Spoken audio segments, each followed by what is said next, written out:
Cher ami téléspectateur, moi content même, moi content, moi j'ai dit, moi pas jamais abandonné le pays là ça. Moi comprendre que, ou quoi comprendre que moi qu'à aimer le pays là ça. Moi réfléchis et Guadeloupe c'est pays à moi. Moi là pour partager parole à bon Dieu, bonne nouvelle à Jésus avec les autres. Et moi dit bon Dieu merveilleux, bon Dieu merveilleux. Est-ce que vous pouvez comprendre ça que moi qu'a dit? Moi mes créoles, excusez-moi tout le monde là, ils savent que moi j'ai commencé à travailler là ça à Paris et nous là à l'île de la Réunion dans l'océan Indien, nous là à Venezuela, en Colombie, en Mexique, en Guatemala, aux États-Unis avec prophétesse Jenny à Jacksonville. Et nous là, tambien à Santo Domingo. Vous pouvez comprendre que nous avons consacré temps à nous à évangéliser le monde là, ça, parce que nous savons que temps là, ce n'est pas temps de la distraction, mais c'est temps là que nous obligés de porter fruit pour papa nous. Yo soy contento de estar hoy contigo y de compartir con vosotros la palabra del Señor. Porque ellos saben que no hay algo mejor que la palabra. Ellos estaban en la isla de la Réunion, una isla francesa que está en Océano Indiano. Y también somos en Santo Domingo, en Perú, Guatemala, México y París. Trabajamos mucho para la obra del Señor. Somos conscientes que es un tiempo de poder, de salvar las almas por la gloria del Señor Jesús. I'm very happy to speak something, a little thing with you. I'm very sorry because my English is not perfect, because I lost many words, because when I started to learn Spanish, I lost my English. I want only to explain you that I'm here. I'm a preacher of gospel. I'm very happy to preach and to speak about the word of God, because I believe that this time is the end of time, that God wants to use his people to impact the world. God have something special for you. Nazalia wa pona ko pesa bino liloba na Nzambe. Yomoko kobona ke match komi kwata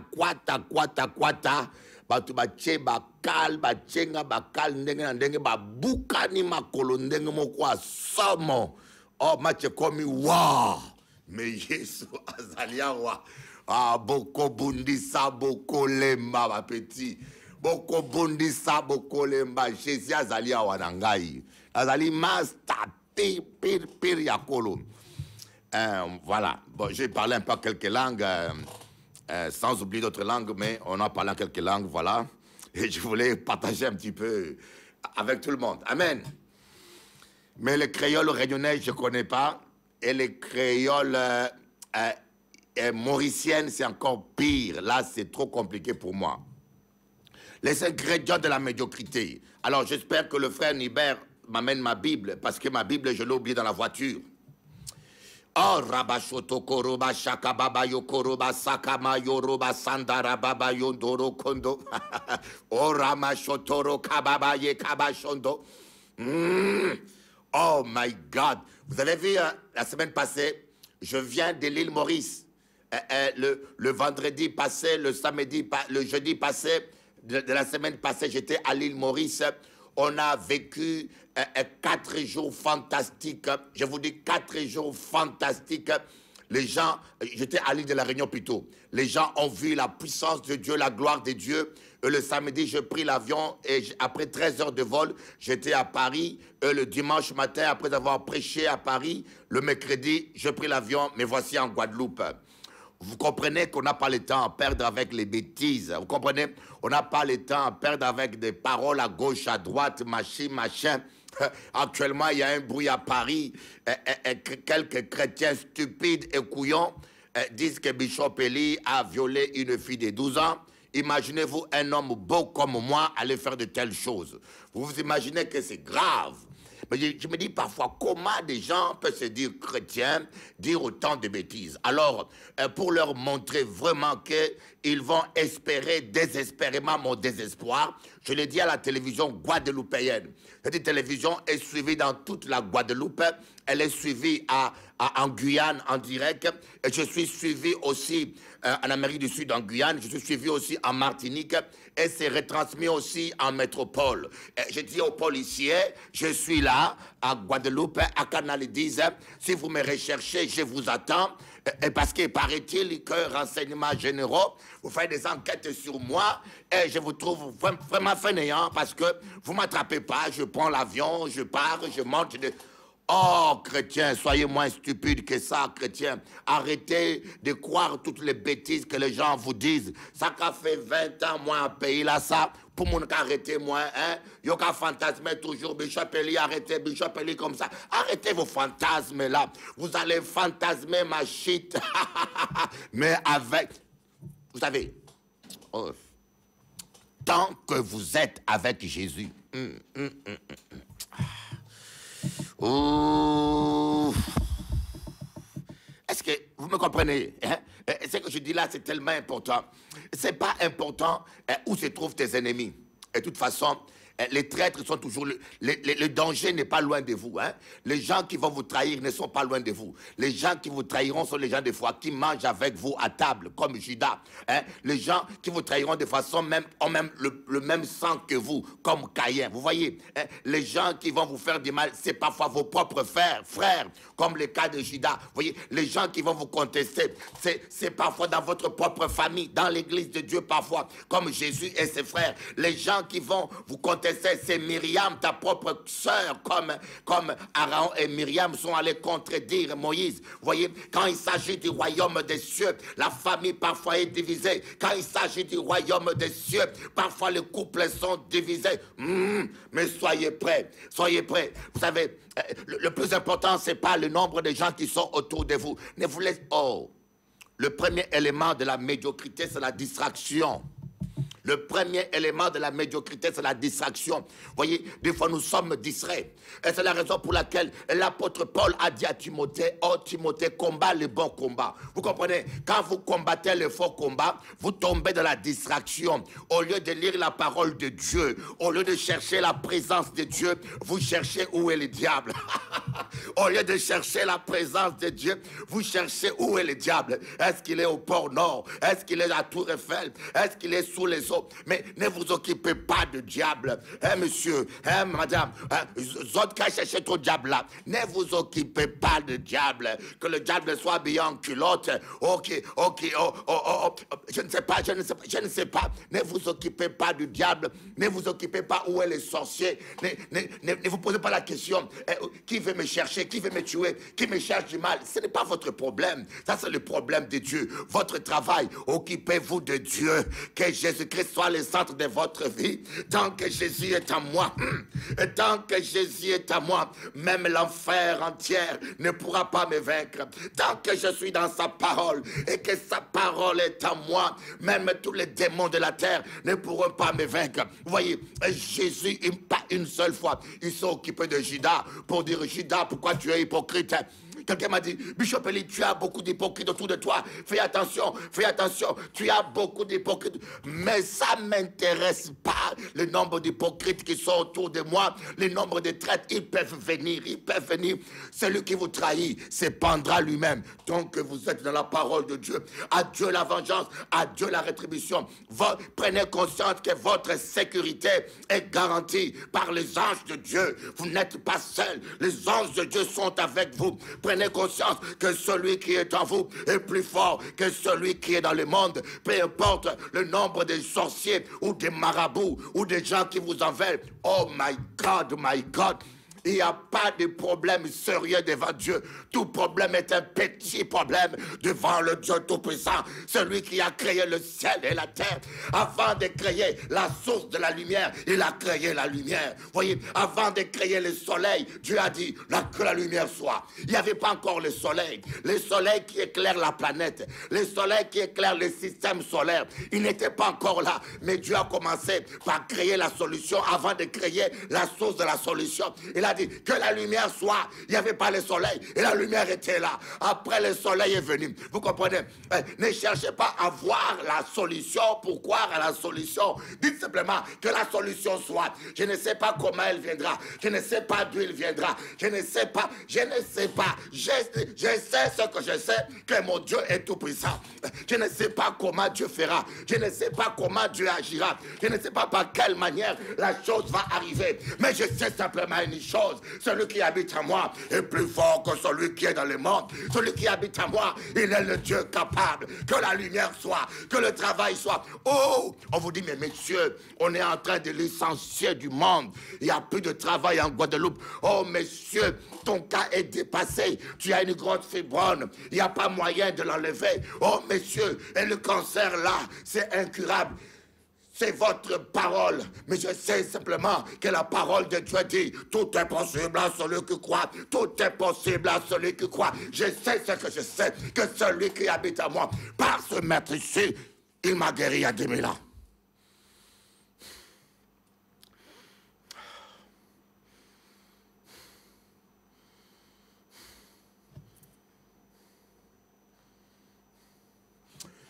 Oh, Shakamasokoro Baba. J'ai ça, une onction tellement forte, my God. C'est trop fort. C'est trop fort. Les ingrédients de la médiocrité, vous voyez, les gens sont médiocres parce qu'ils sont simplement distraits. Ils sont distraits avec des paroles. Ils sont distraits avec les ondits. Vous voulez savoir qui me trahira? Il faut que je sois bien entouré. Non, Jésus était entouré avec Judas. Est-ce que Jésus était bien entouré? Est-ce que Jésus était bien entouré? Les disciples étaient des lâches. Hein? Tous ces lâches-là, il y avait que Jean qui est resté avec Jésus à la croix. Tous les 11 ont pris la fuite. Pierre l'a renié. Judas l'a trahi. Matthieu, Marc, Luc, ils ont pris, allez, ils sont partis. Est-ce que Jésus était bien entouré? Oh my God, oh my God. Alors, ne vous préoccupez pas qui est traître, qui vous fera du mal, mais préoccupez-vous plutôt de la présence de Dieu dans votre vie. Tant que Dieu est dans votre vie, la victoire est là. Vous voyez, un chrétien, c'est comme un crocodile. Tant qu'il est dans l'eau, il est imbattable. Tant qu'il est dans la parole, il est imbattable, il est invincible.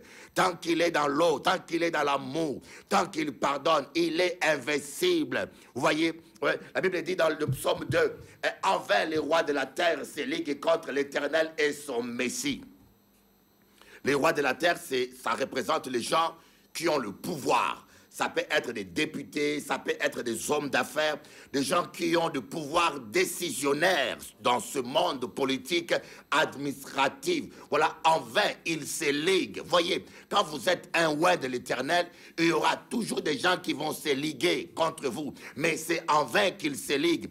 En vain, ils se liguent contre l'Éternel et son Messie. Dieu ne prend pas ça au sérieux. On dit que le Tout-Puissant, sur son trône, il rit. Il rit. Riez un peu, s'il vous plaît. Riez un peu, s'il vous plaît. Arrêtez de prendre les démons trop au sérieux. Arrêtez de prendre vos ennemis au sérieux. Arrêtez de prendre les cancans au sérieux. Oh, la malédiction sans cause et sans effet. Les gens peuvent vous parler mal de vous. Les gens peuvent... Moi, ça fait combien d'années que les gens mentent sur moi? Ça fait 20 ans que je suis aux Antilles. Ça fait 20 ans qu'ils fantasment ma fin. Mais moi, je continue à avancer. Et ils sont restés à Mornalo. Ils sont restés comment on appelle ça? À la Soufrière là-bas. Ils sont restés à Basse-Terre. Voilà. Ils sont restés abrutis dans leur petit coin. Voilà. Ils n'évoluent pas. Mais moi, j'évolue dans le monde entier. Je suis en train de conquérir des îles et des îles. Mais ils continuent à parler. C'est sans effet. Il est important. Vous savez, il y a deux sources de bénédiction dans la vie d'un enfant de Dieu. Il y a la bénédiction du ciel et il y a la bénédiction des enfers. La bénédiction du ciel, c'est ce que Dieu te donne. La bénédiction des enfers, c'est les malédictions, la sorcellerie, les rumeurs, les craquants que les enfants du monde font sur toi, que Dieu transforme en bénédiction. Que Dieu transforme en bénédiction. Ils font, vous voyez, ils font des fausses rumeurs sur toi. Mais Dieu prend ces fausses rumeurs, les transforme en publicité. Plus ils parlent mal de toi, plus tu es connu. Vous voyez, à Paris, je ne peux pas prendre le métro sans que quelqu'un m'arrête. Je vais à Châtelet, on m'arrête. Je ne peux pas bouger à Paris sans que quelqu'un ne m'arrête en chemin et me dise, mais c'est vous, Bishop Pelé. Je dis, oui, oui, oui, oui, oui. Oh my God. Oh, un homme que Dieu élève, il est imbattable. Oh, lisez, lisez, lisez, lisez. Psaume 119, verset 23. Pas regardez-moi comme ça. Prends ta Bible, monsieur. Prends ta Bible, monsieur. Pas regardez-moi comme ça. Nous ne sommes pas en train de faire du théâtre. Prends la Bible là. La Bible là que vous rangée dans l'armoire là, ni en l'eau poussière, parce que vous pensé que la Bible là est une protection. Vous prendre la Bible comme un talisman. Non. Prends la Bible là, c'est pour que tu lis ça. Verset 23. Des princes, écoutez-moi bien, des princes ont beau s'asseoir et parler contre moi, ton serviteur médite tes prescriptions. Aïe! Excusez-moi, quand je ris comme ça, c'est la joie de l'esprit. C'est trop beau. Oh my God, l'onction est trop fort là. Oh my God, ta parole est vérité. Amen. Ta parole est vérité. Amen. Ta parole est vérité. Ah, oh my God, Rabashakatakatamakanta, oh Shikoro Kanta Rabasaka, oh Rabashotototo, Yakamayoto Kanta. Ne vous inquiétez pas, je parle la langue guerrière des anges. Ce sont des mystères que l'Esprit de Dieu prononce. Je répète, Psaume 119, le verset 23. Des princes ont beau s'asseoir et parler contre moi. Ton serviteur médite tes prescriptions. Ah! Est-ce que vous comprenez la Bible? David n'était pas distrait.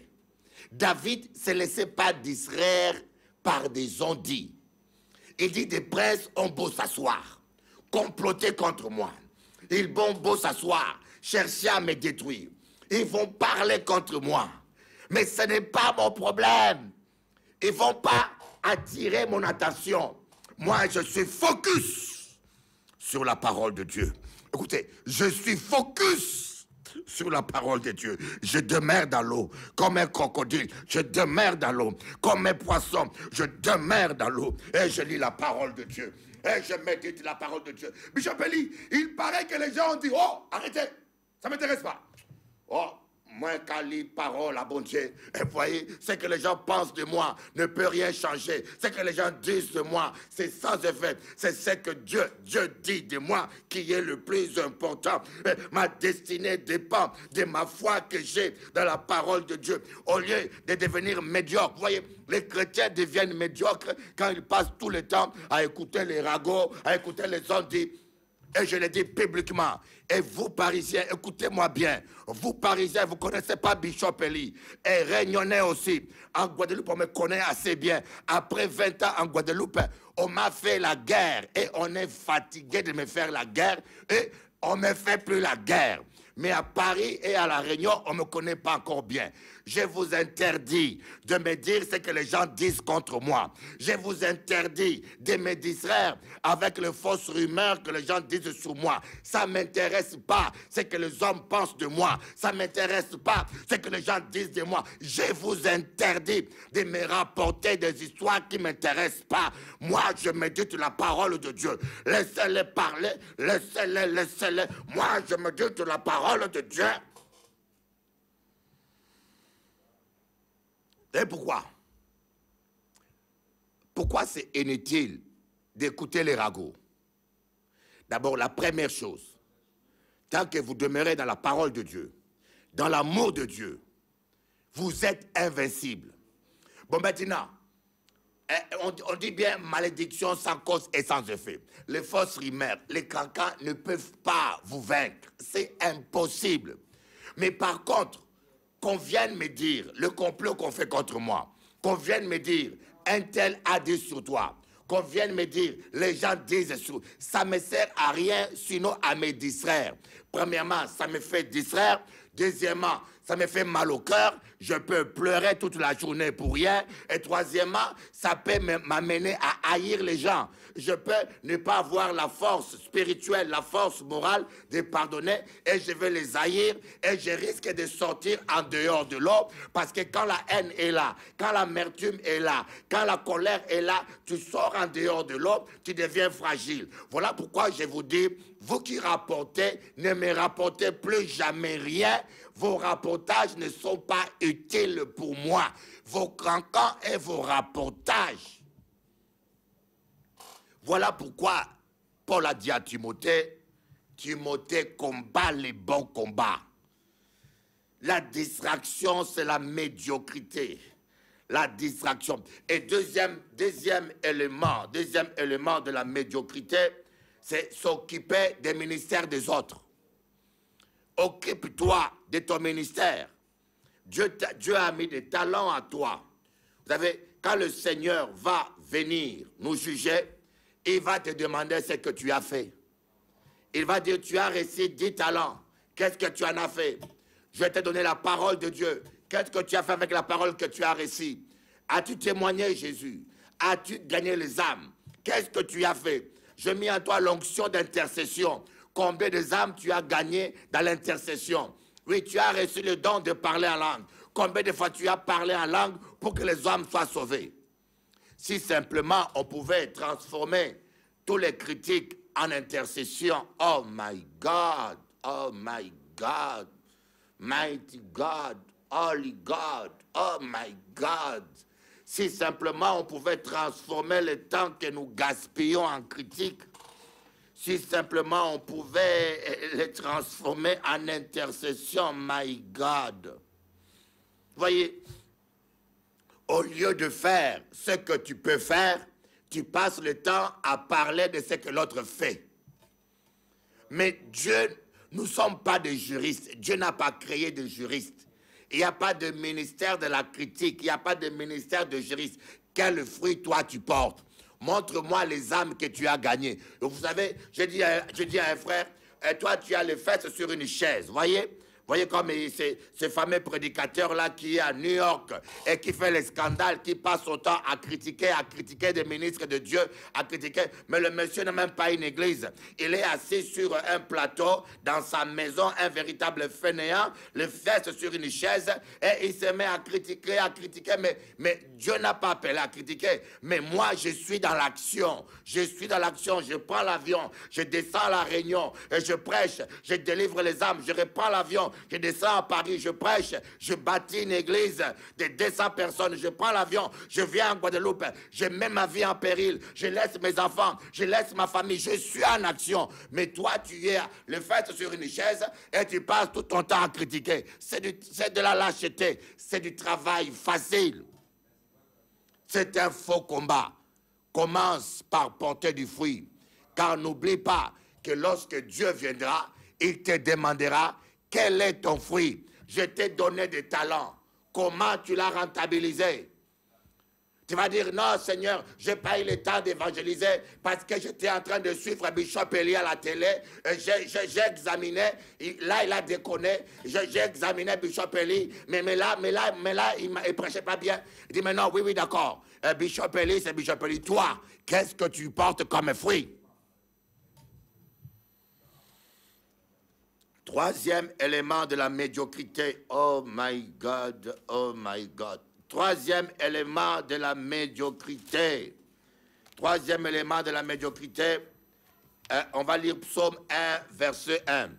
C'est un message que je n'ai pas préparé du tout, mais le Seigneur me l'a donné et je le donne comme ça, spontanément, comme le Seigneur me le donne.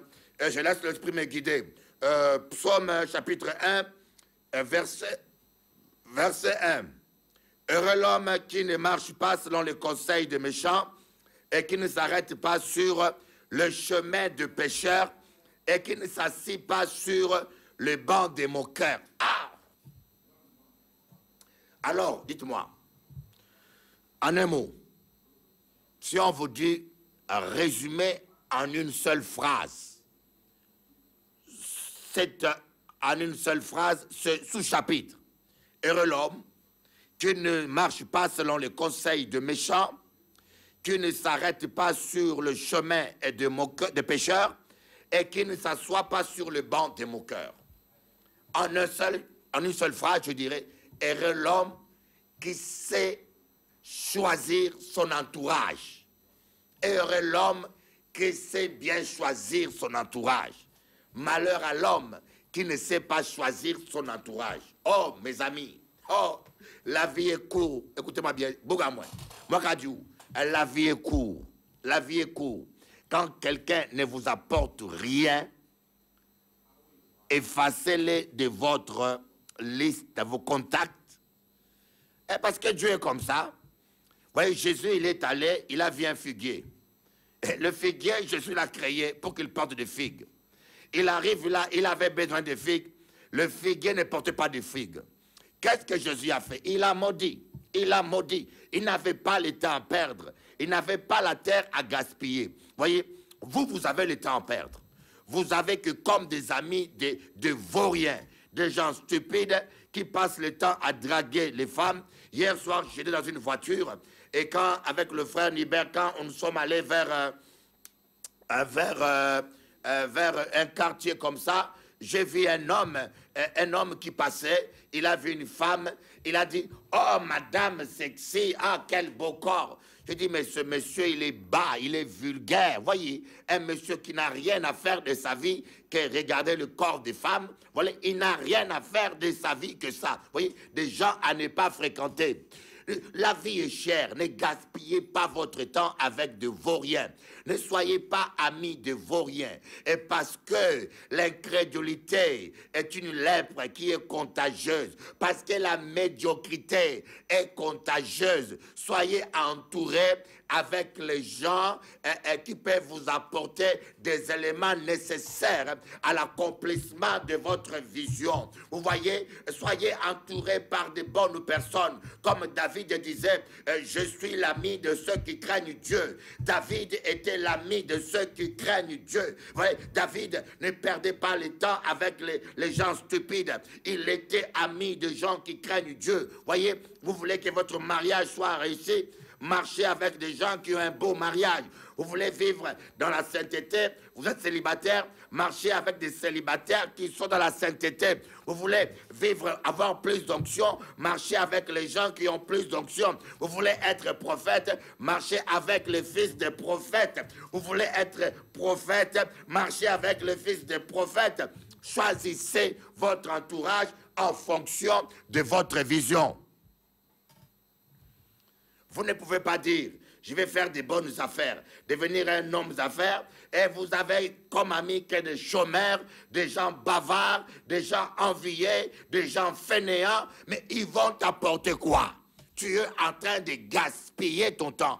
Il faut que votre entourage ait la même couleur que votre vision. Je dis à un pasteur, pasteur toi, je dis à un pasteur réunionnais, je le dis, pasteur réunionnais, toi, je te connais, tu es un homme bon, tu es un véritable homme de Dieu, tu es un homme droit, tu es un homme que j'estime, tu es un homme que j'aime, tu resteras mon ami à vie. Mais la seule chose, ton entourage n'est pas à ton image. Les gens qui t'entourent ne sont pas à ton image. Je te connais comme un homme honnête. Je t'ai jamais entendu parler du mal des gens. Mais les gens qui t'entourent ne font que parler du mal des gens. Et ils parlent du mal de Bishop Eli, un saint de Dieu. Voyez, il faut que votre entourage soit à votre image, afin que votre vision puisse continuer. Heureux l'homme qui ne s'assoit pas sur le banc, qui n'écoute pas les conseils des méchants et qui ne marche pas selon les conseils des méchants, qui ne s'arrête pas sur le chemin de pécheurs et qui ne s'assit pas sur les bancs des moqueurs. Croyez-moi, il y a des gens avec qui il ne faut pas perdre le temps. Dieu a créé le jardin d'Éden. Il a mis toute espèce d'animaux, l'escargot, la moustique, les insectes, les oiseaux, les perroquets, les chimpanzés qui ressemblent un peu à l'homme. Il a mis toute espèce de girafes, biches, lions. Et ces animaux-là n'étaient pas agressifs en ces temps. Mais comment est-ce que la femme était assez stupide pour aller seulement là où étaient les serpents et passer son temps à parler avec le serpent? Pouvait-il pas parler avec une girafe? Pouvait-elle pas bavarder avec un lion? Pouvait-elle pas parler, passer le temps avec un poisson? Pouvait-elle pas aller monter sur un cheval, faire un peu les kidji? Pouvait-elle pas faire autre chose? Mais la femme, Ève, a trouvé rien de mieux que d'aller voir la tête du serpent et de parler au serpent. Et elle n'était pas assez intelligente de comprendre que le serpent était un serpent, que le serpent était méchant. Il donne des conseils de méchants. Il ne comprenait pas que le serpent était un rebelle. Hein? Derrière le serpent, il y avait l'esprit de Satan qui s'était révolté contre l'ordre de Dieu dans les cieux avec son orgueil. La femme savait bien ça, mais il a donné le temps au serpent de parler et il a pris son temps de bavarder. Ce qui rend les gens médiocres, c'est le bavardage. Yoka parler, voyez, tous les rigolos, tous les gens méchants, ils trouvent un oreille à qui parler, c'est ton oreille.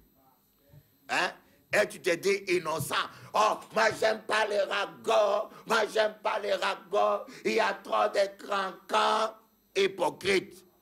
Comment tous les gens qui ont des mauvaises choses à dire trouvent simplement une oreille qui est à leur écoute, tes oreilles.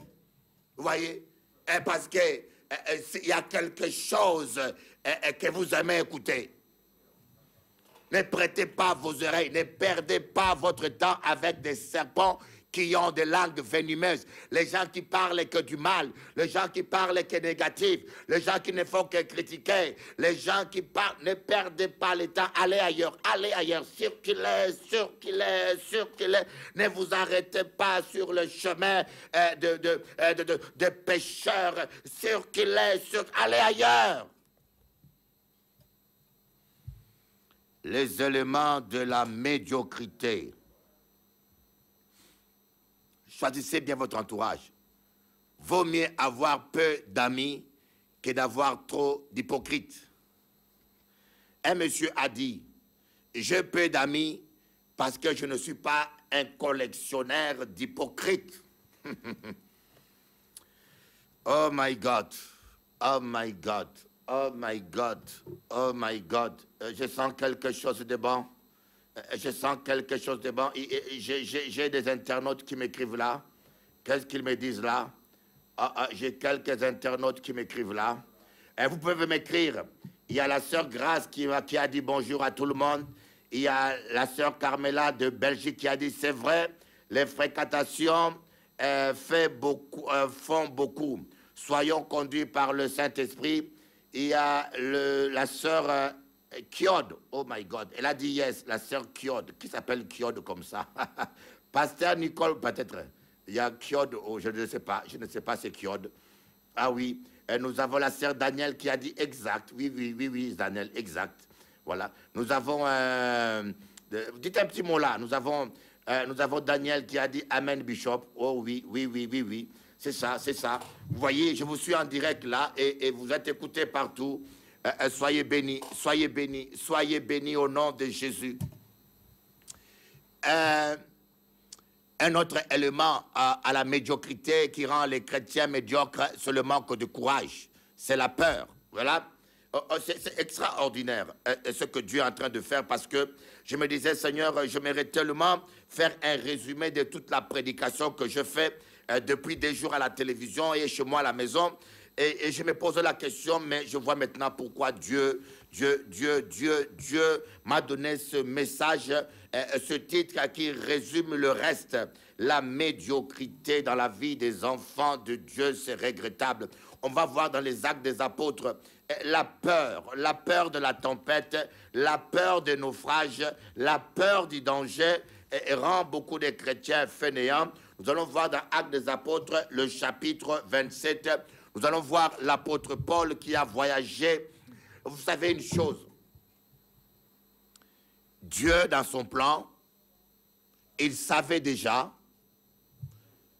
que l'Empire romain allait dominer le monde. Et Dieu savait l'impact que la civilisation romaine allait avoir sur le monde entier. Croyez-moi, la civilisation romaine a révolutionné le monde d'aujourd'hui. Il n'y a aucune civilisation aujourd'hui sur Terre qui peut prétendre n'avoir pas été impactée par la civilisation romaine d'une manière ou d'une autre. De toute façon, la démocratie même, voyez, ça vient de Romains. La littérature, beaucoup de choses. Mais j'aimerais vous expliquer quelque chose qui est très important. Et Dieu tenait à ce que l'apôtre Paul puisse témoigner devant César. C'était important que César entende la parole et la conversion des empereurs romains a favorisé l'évangélisation du christianisme. C'est la raison pour laquelle Dieu a voulu que Paul comparaisse devant César. Donc c'était le plan de Dieu. Mais nous voyons dans Actes des Apôtres, le chapitre 1, on commence au chapitre 27, Actes des Apôtres, chapitre 27, on commence au verset 1, que le voyage de l'apôtre Paul n'était pas un voyage facile. J'aimerais vous dire, quand Dieu vous appelle à quelque chose, ne pensez pas à la facilité. Quand Dieu vous appelle à quelque chose, ne pensez pas à la facilité. Croyez simplement Dieu et faites-lui confiance. Voyez, ce n'est pas parce qu'un chemin est difficile que ce n'est pas le chemin de Dieu. Ce n'est pas parce que tu traverses des problèmes dans ton couple que ton couple n'était pas un couple qui est dans le plan de Dieu. Ce n'est pas parce que tu as rencontré un serpent, mais que tu n'es pas sur le chemin de Dieu. Il faut que, si Dieu permet que tu rencontres un serpent sur ton chemin, c'est parce qu'il veut que sa parole puisse s'accomplir, que cette parole qui dit, ceux qui croient en lui saisiront des serpents. Vous comprenez? C'est pour que tu aies le courage de le saisir et de le jeter dans le lieu aride.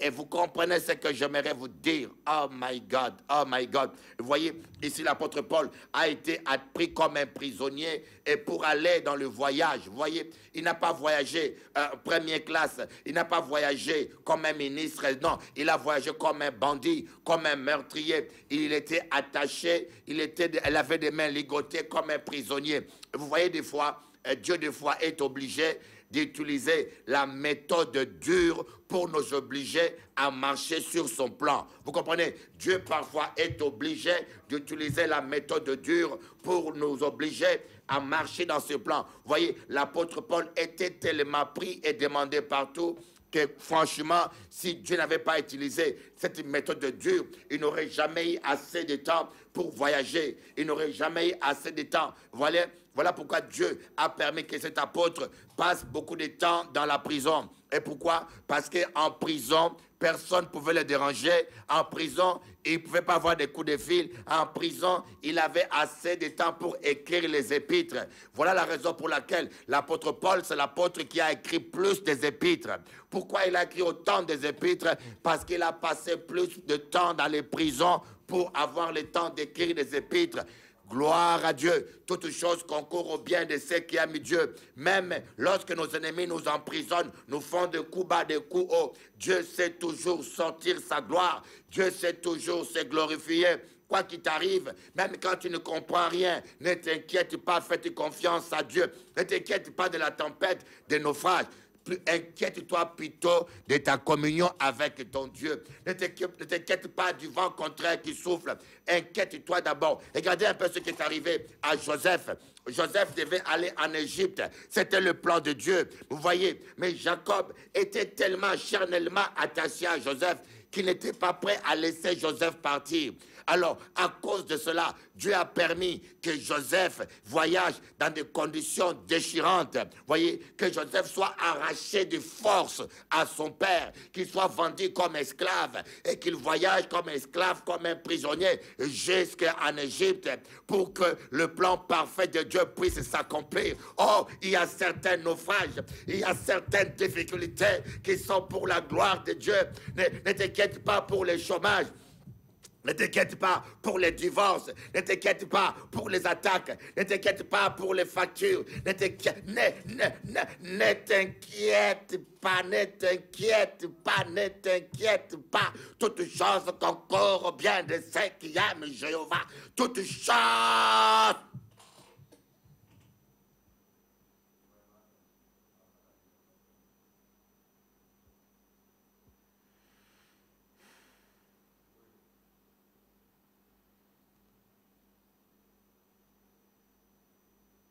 Pourquoi regardez-moi comme ça? Dis Amen. Vas-y, Amen. Shanda baba sokoro baba shakara baba yokoro ba shikara mana sondoro baba. Voyez, nous allons voir quelques éléments. Voyez ce qui est arrivé à Isaac. Dieu a dit à Isaac, car Rebecca était enceinte.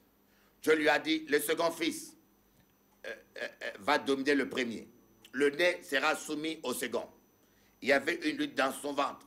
Mais Isaac était têtu. Il n'a pas voulu respecter la vision de Dieu. Il a dit, moi j'aime Ésaü. Ésaü me donne la viande à manger. Et c'est Ésaü que je vais donner le droit d'aînesse. C'est à Ésaü. Oh my God. Voyez, lorsque vous voulez vous opposer à Dieu, vous compliquez votre vie. À cause de son entêtement, si Isaac avait les deux yeux ouverts, il n'aurait jamais béni Jacob. Il aurait béni Ésaü. Parce qu'il était têtu. Et il savait bien la volonté parfaite de Dieu. Que Dieu, le Tout-Puissant, avait décidé de bénir Jacob à la place de Ésaü. Mais lui, il a décidé de tenir tête à la prophétie. Il ne résistait pas à la prophétie de Dieu. Vous allez compliquer votre vie. Dites, Seigneur, que ta volonté soit faite, même quand cela n'est pas agréable à moi. Tu as toujours raison. Je veux être ce que tu veux que je sois. Mais Isaac était têtu, vous voyez, Dieu l'a frappé d'aveuglement. Sa vie était devenue tellement pénible qu'à 100 ans, il pensait mourir. Il a dit à Ésaü, Ésaü, je vais bientôt mourir. Va me chercher un gibier afin que je te bénisse. Voyez, il avait encore 80 ans à vivre. Il est mort à 180 ans. Il a rendu sa vie pénible en cause de son entêtement. Vous voyez, ce n'était pas le diable, mes amis. Beaucoup de malheurs nous arrivent. Beaucoup de problèmes nous arrivent. Ce n'est pas toujours le diable. Croyez-moi, le diable n'est pas aussi fort que ça. Oh my God! Le diable n'est pas aussi fort que ça. Un jour, je vous apporterai un message. Le mystère de lion sans dents. Et je suis sûr que vous n'avez jamais entendu ça. Hein? Le mystère du lion sans dents. Le mystère du lion sans dents. Vous allez voir, vous allez écouter la parole en profondeur. Le diable est un lion sans dents. Il ne peut pas nuire à un véritable enfant de Dieu. Il ne peut pas, il lui reste que le mensonge. Vous voyez, Isaac est devenu aveugle. À cause de quoi? De son propre entêtement. Oh, nous voyons le verset 4, on dit, parti de là, nous avons longé la côte de Chypre parce que les vents étaient contraires. Voyez, le vent contraire. Lorsque vous êtes sur un bon chemin, vous allez toujours rencontrer le vent contraire.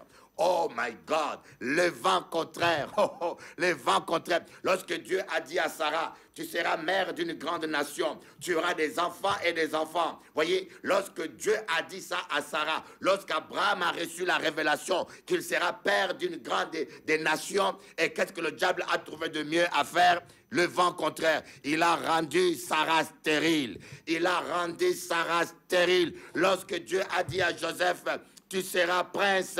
Tes frères et ta famille vont s'agenouiller devant toi. Joseph s'est retrouvé en prison. Lorsque Dieu a dit, un sauveur va naître pour sauver le peuple, le diable a trouvé rien de mieux que de tuer tous les nouveau-nés. Les vents contraires soufflent toujours. Lorsque vous êtes dans la bonne direction, ne vous découragez pas, ne vous angoissez pas, ne paniquez pas pour ces vents contraires qui soufflent. Que cela vous donne le courage et que vous puissiez vous dire, le meilleur est devant. C'est un bon signe, c'est un bon signe. Si les gens vous attaquent, c'est parce que vous portez du fruit. Vous voyez, un arbre qui porte des bons fruits reçoit beaucoup de pierres. Un arbre, quand le voisin a un arbre qui a de bons fruits et le voisin va au travail et parfois on prend des pierres, on arrache un manguier ou on prend un bateau, on frappe sur l'arbre pour voler un fruit. Vous voyez, lorsque les gens vous lancent des pierres, lorsque les gens vous lancent des bâtons, lorsque les gens vous regardent mal, c'est parce qu'il y a quelque chose de bon en vous. Parce qu'il y a quelque chose de bon en vous. Oh my God, ne vous plaignez pas, c'est normal. Cela a été ainsi, cela est ainsi, et cela sera toujours ainsi. Même Jésus-Christ, le Fils de Dieu, on l'a lancé des pierres, on l'a accusé, et parce qu'il y avait quelque chose de bon en vous. Ne vous focalisez pas sur ce que disent les gens, sur ce que pensent les gens, et focalisez-vous dans la parole de Dieu. Comme dit David, les princes ont beau s'asseoir et parler contre moi. Moi, je médite ta parole. Moi, je médite tes préceptes. Ne vous occupez pas de tout ce que les gens peuvent faire. Ne vous occupez pas du vent contraire.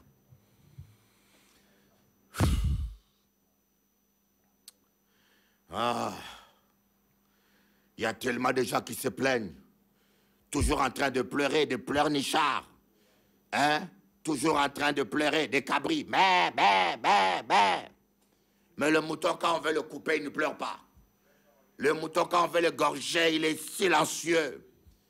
Des véritables brebis sont silencieux.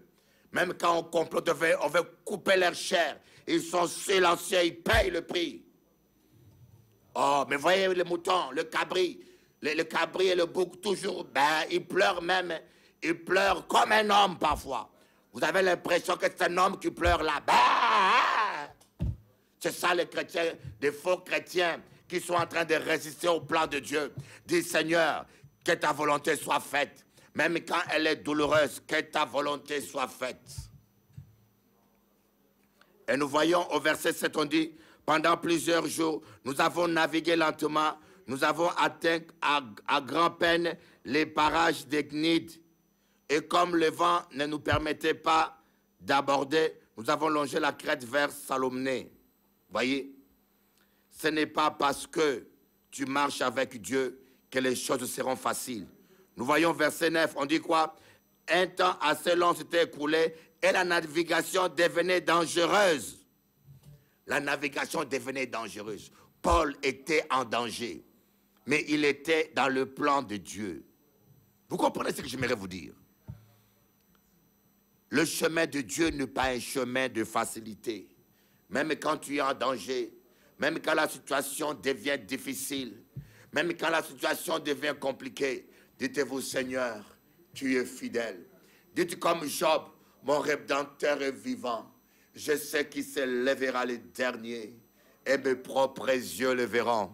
Voyez, les paroles que vous déclarez pendant les tempêtes, les paroles que vous déclarez pendant le naufrage sont des bouées de sauvetage qui vous feront sortir triomphalement des épreuves. Est-ce que, écoutez-moi, les paroles que vous déclarez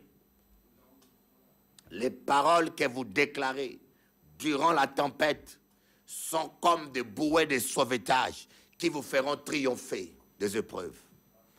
Donc, quatrième élément de la médiocrité est la peur. Oh, si vous voulez prier avec moi, venez sur onction.com. Regardez-moi. Si vous voulez avoir des renseignements sur mon ministère dans le monde entier, sur mes projets, tous les jours, je suis connecté sur onction.com.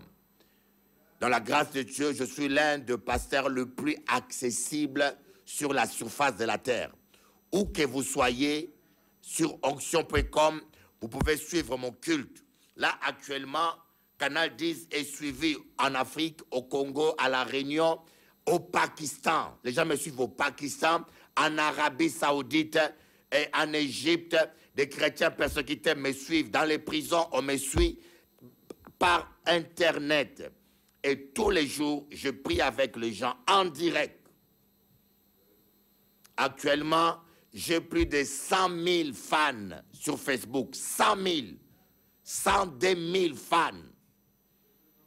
Il n'y a aucun ministère francophone qui a la moitié. Il n'y a aucun ministère francophone. Donc, je tiens à vous dire, ce soir, je suis là à Bergevin face à Cache-Affaires. Ce soir, je suis là à Bergevin face à Cache-Affaires à 19 h. Demain matin, je suis là à Bergevin à 9 h 30 face à Cache-Affaires à Pointe-à-Pitre, Guadeloupe. Demain soir, à 18 h 30, je suis encore à Bergevin face à Cache-Affaires. Je vais continuer cet enseignement, triompher du naufrage. Triompher du naufrage. Je vais continuer cet enseignement. Et vous savez bien, comme un véritable ministre, quand je prêche, cela est accompagné par des miracles de délivrance.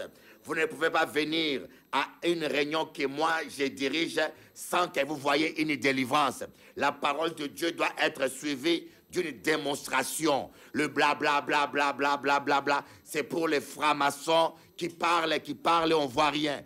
Dieu accompagne sa parole par la puissance, une puissance concrète. Voyez, mon évangile, mes prédications ne se reposent pas sur la sagesse des hommes, sur les discours, car l'évangile est une démonstration de puissance. Si tu es envoûté, tu es ensorcelé, viens, venez, Bougamouin, venez, c'est gratuit. À Bergevin, face à Cache-Affaires, la rue de la Messagerie, face à Cache-Affaires. Ce soir, demain matin à 9 h et demain soir à 18 h.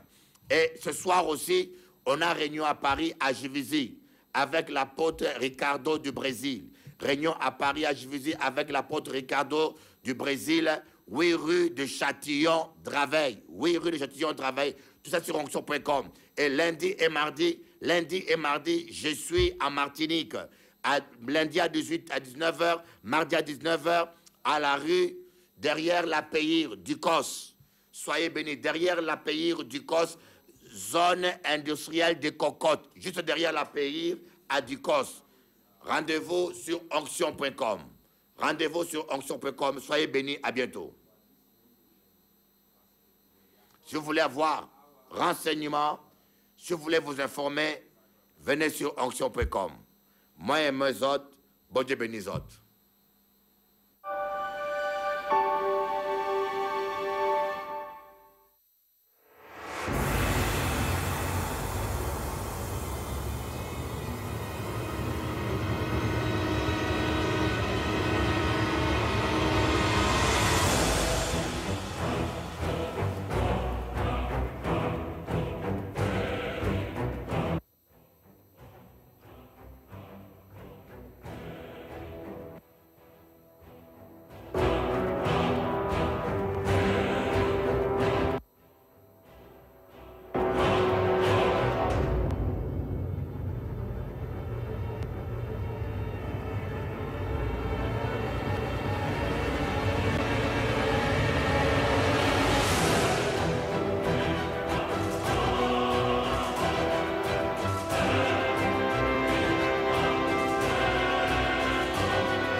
Envoyez la musique.